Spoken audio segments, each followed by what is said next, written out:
Warning. The following video is not intended for an audience under the age of 13. Do not watch the video without a guardian or parent present. That is all.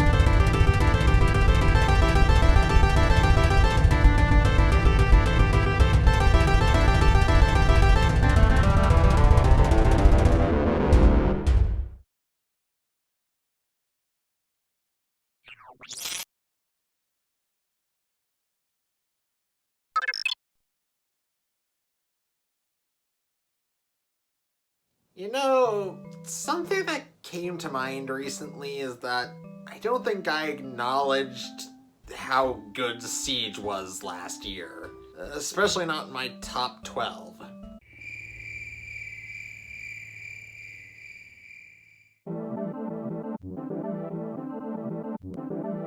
Part of the reason why I'm not the biggest fan of top 10s in terms of collecting is because, well, it's good for whittling out what mattered to you, but you tend to miss a lot when you're limiting yourself to just 10. And in fact, I think I'm going to do a top 20 this year, just because I feel as though I need to get that out of my system. But that's besides the point. If you want to know more about this figure of controversy, please go and check out my Siege Mirage review.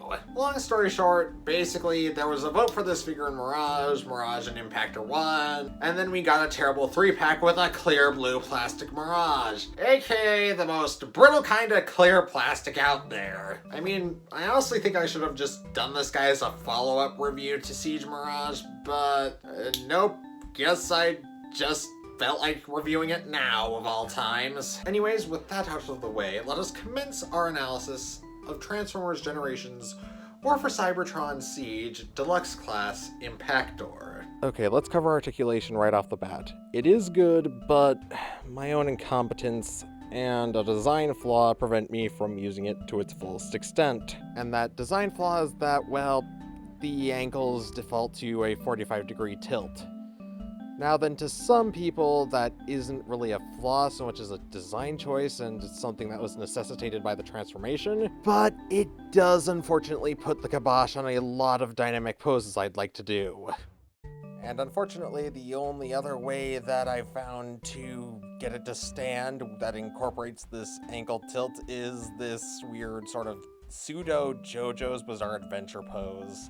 As opposed to when I actually try to make a JoJo's reference, in which case I look like a complete doofus.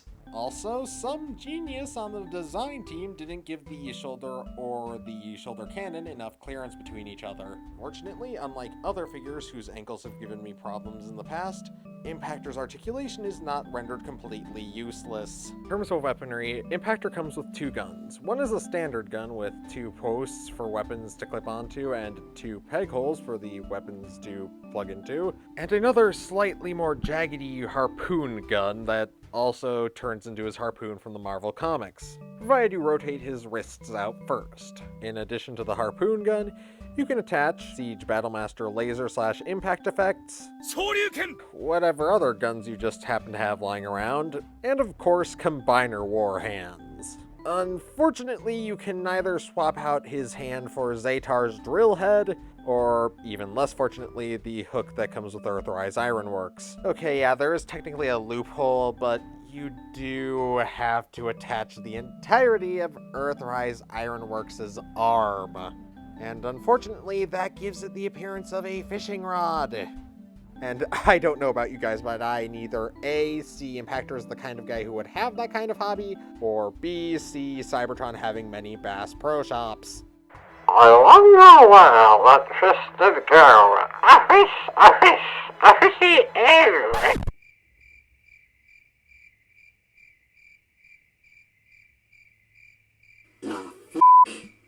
The only other complaint that I feel obligated to talk about because everyone else has mentioned it is, well, the fact that the lower legs are completely hollow. Yes, you can 3D print items to fill up these holes, but, well, they're still a complaining point for a lot of people. I don't really care all that much. Anyways, it's time for the size comparisons. Here's Impactor next to Velo Wrecker Springer, Alternate Universe Wrecker Skywarp, Velo Tank Titan's Return Hardhead, and BotCon Blast Charge, Micromaster's Flak, and Big and/or Top Shot, a character that's at least half tank, Siege Skytread, a standard Qtama, a standard can of sparkling water, RKF Kamen Rider Waz, and Fraudside. On his own merits, Impactor is an incredibly tall drink of water.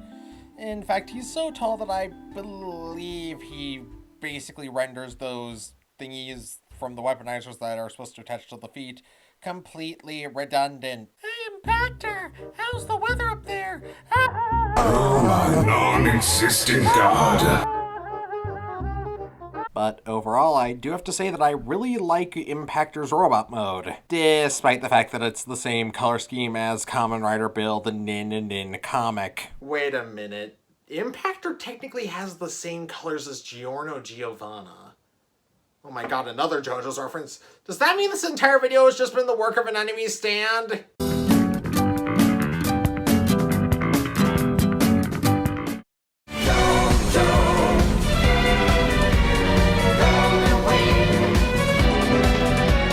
You know, for as cool as the tank mode looks, it doesn't change the fact that the color scheme is a tad silly. We've essentially gone from Impactor, mighty proud leader of the Wreckers, ready to bring justice to Decepticons by whatever means and Skull Smashage, to tank that would be admittedly very cool if it wasn't in hippie colors, A, and B, covered in Mad Max regalia. You also see a great deal of the Siege painted battle damage on this figure, and it's probably the most I've seen on any of the deluxes. It's certainly better than Skytread's, that's for certain. It also does all the things you'd expect a tank to do, roll around, its turret can swivel, the barrel can point up and down, not that I remembered to record any of that on footage.